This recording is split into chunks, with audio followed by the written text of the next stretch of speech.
Good morning. Welcome to today's webinar, 7 Steps to Hiring a Main Street Executive. My name is Kristen Lopez. I am the Education and Training Director at Connecticut Main Street Center. An organization transitioning to new leadership is a great opportunity to infuse new life into that organization. However, without a strong board leadership, the organization may flounder. It may take a long time to hire someone, or worse, the wrong person is chosen for the job. In this webinar, we're going to highlight the key steps to guide you on your search, and we're introducing our new hiring action kit to provide even more depth guidance. So let's get into it. So like I said, we're going to go over a high-level overview of the steps that you need to follow in order to hire a Main Street executive. And we're also going to highlight key activities in each of the steps. And just a quick note, I'm using the term Main Street executive as a generic kind of term.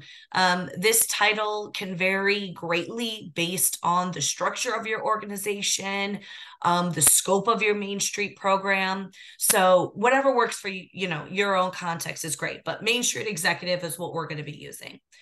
So let's go over the steps quickly, real quick. So first step is you have to assemble a search committee. Then we're going to send an exit survey if that's applicable to your situation. We're going to understand the role of the Main Street executive and make sure our search committee understands that. We're going to write a job description, advertise it, go through the interviewing process, and then orientation and onboarding. And we've created a suite of tools and templates to go even more in depth into all of these steps. And we're going to be introducing that kit today. It's called Hiring a Main Street Executive. And throughout this presentation, you're going to see aspects of it, and we'll go over it again at the end of the presentation. So first step is first. It's assembling the search committee. So the search committee oversees setting the direction of the search, interviewing the candidates, and making recommendations on the best candidate. We want to see this committee, maybe 5 to 7 individuals, and they should be made up of diverse stakeholders and individuals with different perspectives and different kind of relationships with the downtown, but all rooted in the downtown. What's really critical is that there is a chairperson that is selected to really be the main point of contact throughout the process. They're the ones that are going to be in charge of the whole administrative flow and making sure deadlines are made. So for our to-dos on this step, we're assembling the search committee and we're selecting that chairperson. So for our second step here, this is sending an exit survey to the outgoing Main Street executive. This may not be applicable to your situation, whether maybe you're just hiring a brand new Main Street executive for the very first time, or maybe the parting of ways is not very amicable. Maybe it's not the right context. But this is an opportunity to potentially gain insight from that outgoing person. So it may inform this new role and maybe how it should be structured, or a skill set that is really needed to usher the organization into its next chapter. So the first thing that you want to do is, to finalize your exit survey, and then we're going to send it. So one of the templates that's included in our hiring action kit is a Word document that you can edit to your liking to send to your outgoing Main Street executive.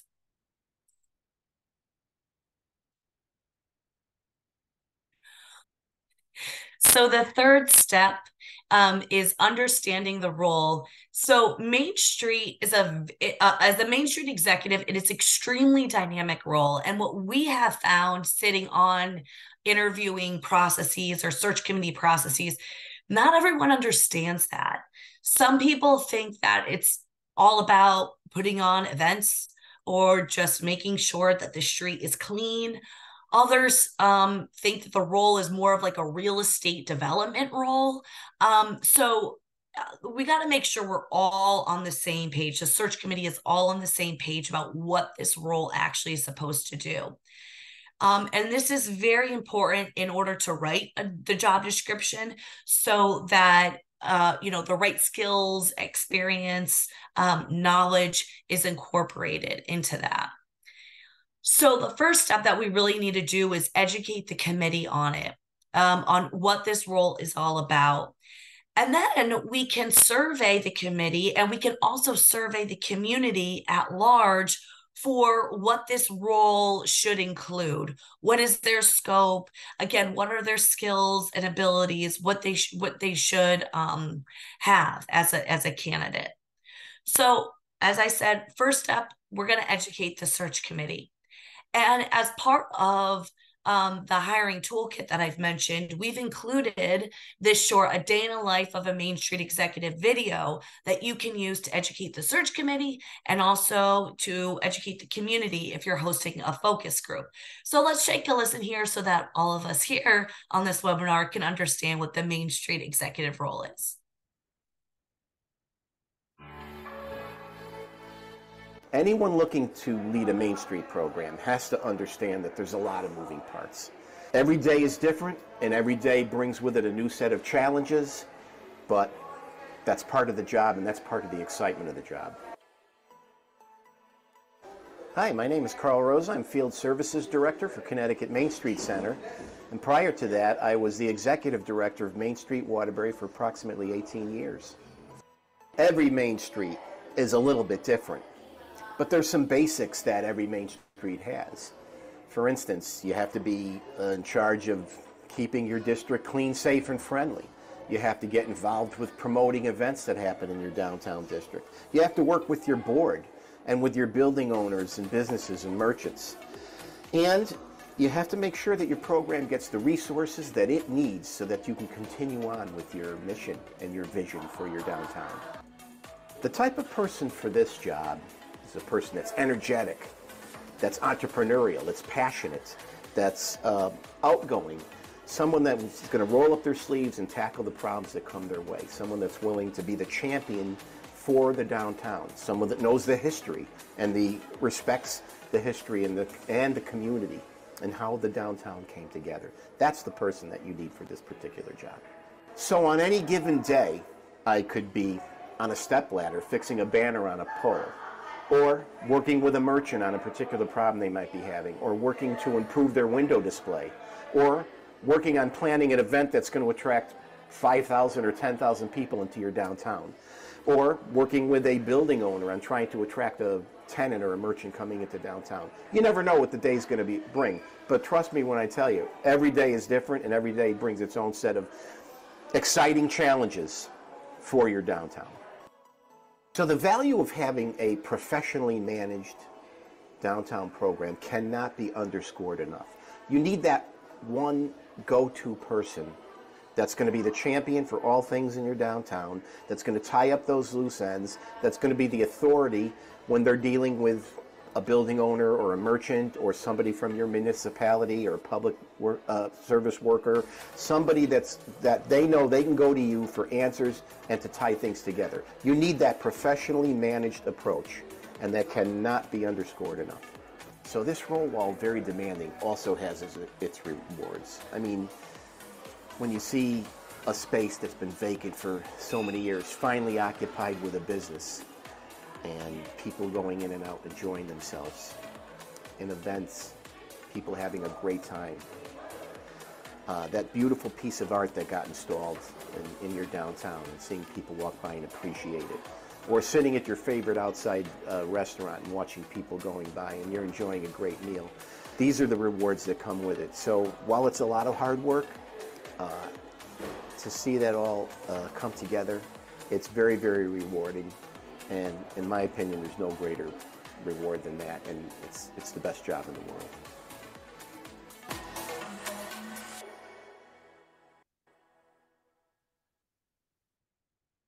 So that's a video, as you can see, kind of just grounds the conversation and what this Main Street executive role is all about.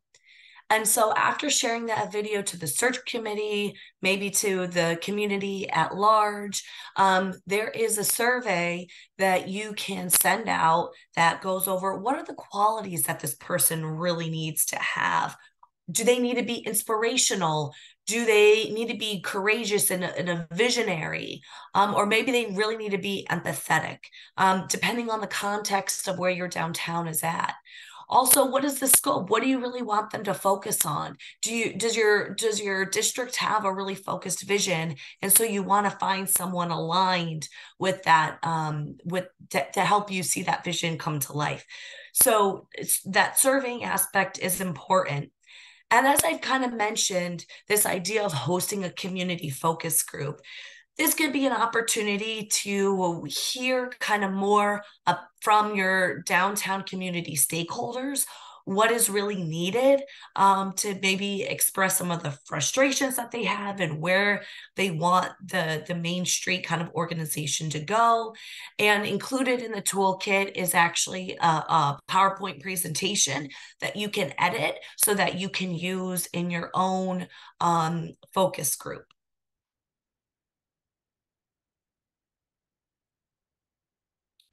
So step 4, this is informed, step 4 is all about writing the job description.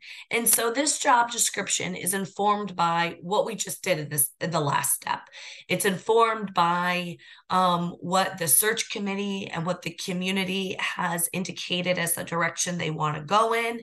And that can really help you identify, your strategic goals that you have for your Main Street and all of the relevant skills, knowledge, and experience that this person needs to have. And then you also want to think through at this time the title, the salary, any benefits.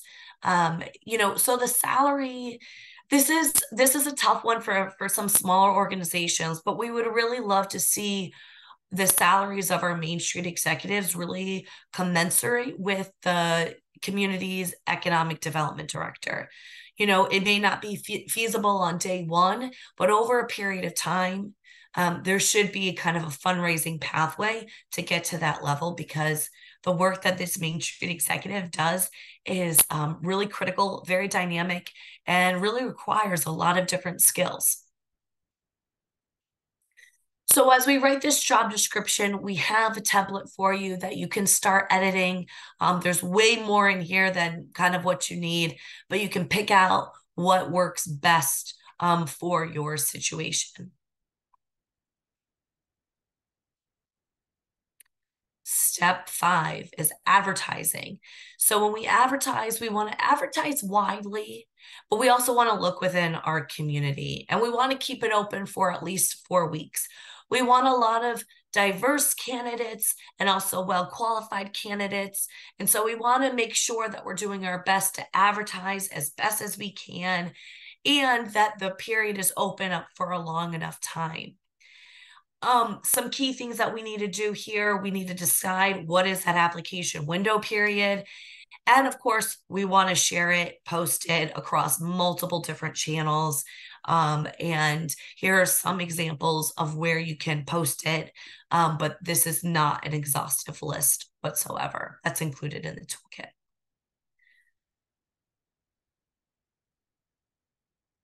Step 6 is interviewing. So this is absolutely the most administratively intensive phase. There's a lot of things going on in working with a lot of different schedules, get everything set up, and there's just several sub steps to it. So we've kind of just combined this all into this step 6 interviewing, but what we're talking about here is reviewing the resumes, for getting the first round of interviews scheduled and underway, which first step is to create those questions. So again, we have a template for you that you can edit to your liking. And then after those first round of interviews, you're going to decide on who is the second round of candidates. And then again, we have our second round interviews that need to be scheduled. And of course, the questions need to be made. And then you want to identify those top 3 candidates. And from there, we'll conduct reference checks. And again, there's a template for you to edit. And then you're going to make the offer. And once that offer is signed and both parties are in agreement, that is when we can email all of the candidates that have gone through the process and, to say, thank you, but we have found someone else, as a courtesy to them. And it's just best practice.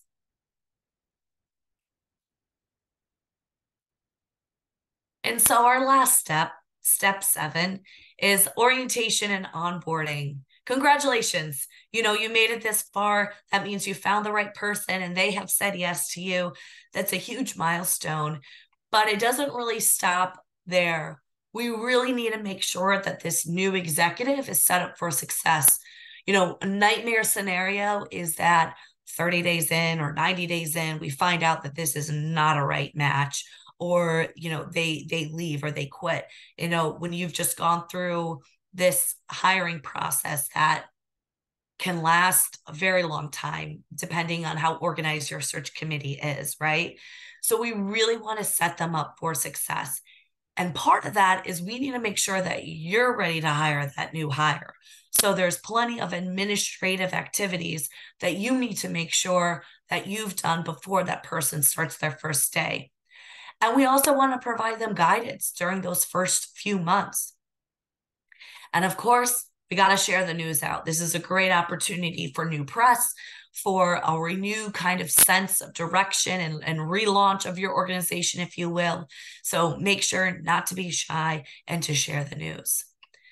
And so here we actually have an orientation and onboarding checklist that includes things that you need to do, which includes making sure they have a computer set up, that, you have all their direct deposit forms ready to go. And then it has a section to help guide them through their first few days. So making sure that they're meeting all the stakeholders in town. And a lot of times they'll look to their board to make those soft introductions. So this template, this checklist is a great kind of guidance of what those first 30 to 90 days are all about.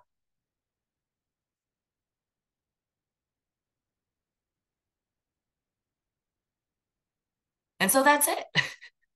Those are the 7 simple steps that will take longer than a week. They'll definitely take longer than a month most of the times. And really the speed of when this new person can be brought on really depends on how organized you are. And so this process, this toolkit that we've put together really outlines everything that you need to do. And it includes actually an online course to guide you through each of the steps. There's also a printer-friendly guidebook and fillable PDF with worksheets that, if you're into that, you can use. There are a lot of Word documents that we saw that you can edit to your own liking. There's also a printable checklist that you can just use of all the action items of things you need to do. And there is the PowerPoint template that you can edit for hosting your own focus groups. So if you're interested in purchasing this action kit, you can email Judith. Her email is on the screen here. And at $17 for our CMSC members, $47 for non-members, we really think you're going to get a lot of value out of this. Takes the guesswork out of a lot of things that you need to do. So if you're interested, please email Judith, or if you have more questions, feel free to reach out. And we're just going to wrap up here. For those of you who aren't a member of Connecticut Main Street Center, we welcome you to join our network. It's a way of showing that you are committed to improving your Main Street. And you can visit our website to learn more. And a couple updates about some really exciting events that we have. On September 14th, we have our Spotlight on Main event in Windsor, which is focused on creating an entrepreneurial ecosystem. If you're interested in joining, Judith is going to chat the link to our events page, and you can register through there. And also save the date for September 21st. We're going to be holding our info session for our brand new program called Main Street Accelerator, which is a 6-month action-oriented leadership development program, all centered around launching a project for your own downtown. So stay tuned to learn more. And special thanks to all of our sponsors and partners that helps us do all of this great work to serve you in your downtowns across the state of Connecticut. So with that, we are going to open it up to now a small group conversation. We're a small group today, so let's talk about any questions that you may have about what we went over today, or any particular kind of context that you're in that you need a little more guidance on. We have the time, so let's open it up for discussion. I'll just say something, if I could. I appreciate you including me in on this. I am not directly related to a Main Street initiative, but the information was incredible, and I am really interested in hearing anybody else's questions. I will be responsible, or part of a group that's responsible for hiring an executive director in the near future for one of the Hartford-based nonprofits. So this information was great for me, so I appreciate it, and thank you very much. Thanks, Holly. That's really great. And I think that while our focus is, of course, Main Street, there's a lot of also best practices for hiring a new executive. And I should mention, I didn't introduce Carl Rosa. He's our field services director. He was our movie star in our day in a life video. So I want to make sure that he's on. Good morning. Good morning, all.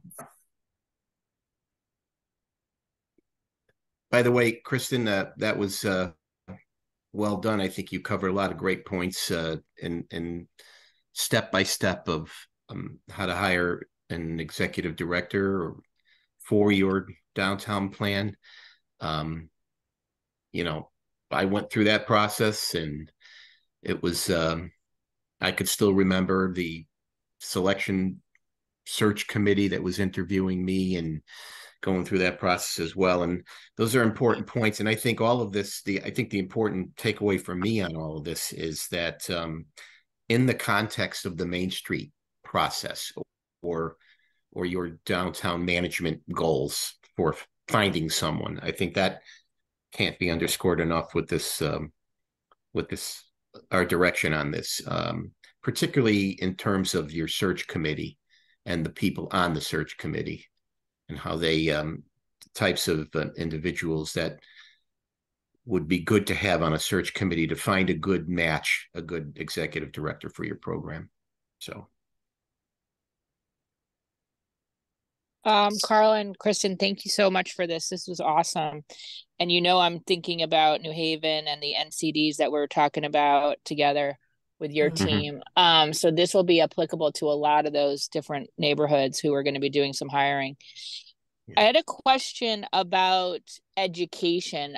We're also on another hand working a lot with workforce and trying to really build skills that are applicable and relevant. And I just was curious about whether it's a best practice to have a certain educational attainment for an executive role with a Main Street, or how do you guys feel about that? Or what have you seen that works well?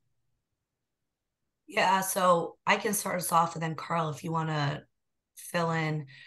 So the thing about Main Street is, because it's a very multidisciplinary role, there's a lot of backgrounds that could excel, with it.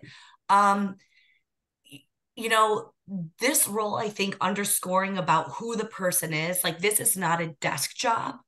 And so someone who's just comfortable being behind their desk and being administrative, and that's not what this role is. This role needs to be on the streets, getting kind of in everyone's business in like the nicest way possible, to know what's happening and to kind of see what's going on. And so, in terms of like an educational background, there are some that might be helpful, understanding like it. And again, this kind of depends on the vision of the Main Street. Like if the vision of the Main Street is really focused on bringing in investment working with property owners, like doing a lot of rehabilitation, someone who can understand finance and speak that language, that could be really helpful. Organization, a person who has, to understanding project management, that could be really important. But in terms of like an actual degree in something, I don't really think that's as important as the skill set and who that person is. I don't know, Carl, if what you Yeah, think about that. I'd like to add to that. That's Kristen, those are excellent points. I focus a lot on the experience as well. I mean, if you take my personal experience, I worked for a mom and pop retail store at the beginning of my career. Then I shifted to working for an aerospace company and corporation, but my role there was like customer service and product support. And then I went to work for the Timex Corporation, and I was doing I put together their museum. I guess all those different experiences. And then my background in education was like political science and history and that kind of thing. But I coupled all those experiences together, all had involvement with a certain aspect of what we see every day in downtown, working with merchants and businesses on the retail side, events and public art and things of that nature, cultural attractions, experience in that. Working in as far as customer service is concerned, but interfacing with the corporate world and experiencing that, all of that, I believe, gave me a unique experience to tackle things that happen on a daily basis for your downtown.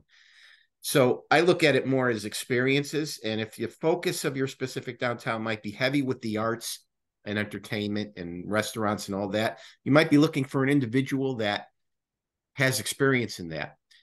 Their educational background might be in marketing or business, but that doesn't mean they which is always good to have. So you have an understanding of the different nuances of a downtown, but also these experiences of working with nonprofits and the arts and all of that come to focus. One of the first things I did when I was hired as a Main Street manager is I went and got my real estate license. I didn't sell one piece of property. However, I got the experience of knowing what it takes in the commercial property world and in what's the background, what it means to, move and sell property. So it put me in the mindset of knowing the importance of the economic development aspects of the downtown as well. So that if I had to go to a meeting with a developer that was coming in or, working with the economic development department, I would understand the process a little bit better than just knowing about, events and cultural attractions and things of that nature. So that was additional training. And so I look at it more like experiences versus just having a specific educational background on things. There isn't a curriculum in secondary and higher education that says, okay, here's a course on how to run a downtown. I don't see a specific curriculum in that. So there are aspects of it, but we are the curriculum for that, I guess. Yeah, that's super helpful. Thank you both for that. That's really great. Yeah, other kind of questions or discussion points? I'll just mention, so for Windsor Locks, we have such a small budget for our Economic Development Commission. And then the department budget is really still, because we're on the smaller side, we have, our building official, our zoning officer. I handle a little bit of everything, planning, wetlands, economic development. It's all kind of smushed together in this pretty tight budget. But what I definitely think that, we'd like to use this toolkit. I'd like to present it to our Economic Development Commission, because you still can get a lot done with, if your budget's $10,000, and it's split between, you know, consultants and grant lines. And there's definitely a way to piece this together to at least have some small sort of program that focuses. So I would love to present something like this to our Economic Development Commission to say that, you know, hiring someone, even if it's on the smaller scale, to really focus. We have the train station being constructed. We have all of these inquiries. And so these spaces that are going to be available for activation while they're in flux right now, you know, by 2025, we have to have a plan in place for, you know, okay, the spaces, all the new lawns are seated, the plazas are constructed, and we have new storefronts that are newly constructed, and we need to bring people in. So now is our time. So being able to have this and have someone working with us on it now, so that in a couple of years, first of all, in the meantime, there's a lot of work to do for someone specific in this nature, but a couple of years from now, for sure. So, you know, I could see this being really helpful. So that's why, you know, I wanted to make sure I was listening in today. So thanks for doing this. Mm-hmm. Yeah. That's awesome. Thanks so much. And I think that context is like super important of like starting where you're at. You know, it may not be the ideal, but there has to be a starting point, like somewhere. And even bringing in just one person for like some dedicated hours every week, you know, that will help you along the way. Yeah. Excellent. Perfect. Well, I don't want to cut anyone off short. We were a small but mighty group. Thank you for letting me go through a traditional presentation so we can get the recording. And I hope that my voice was not too distracting for you guys today. But if there's not any other questions, we can sign off and have a great rest of your Thursday.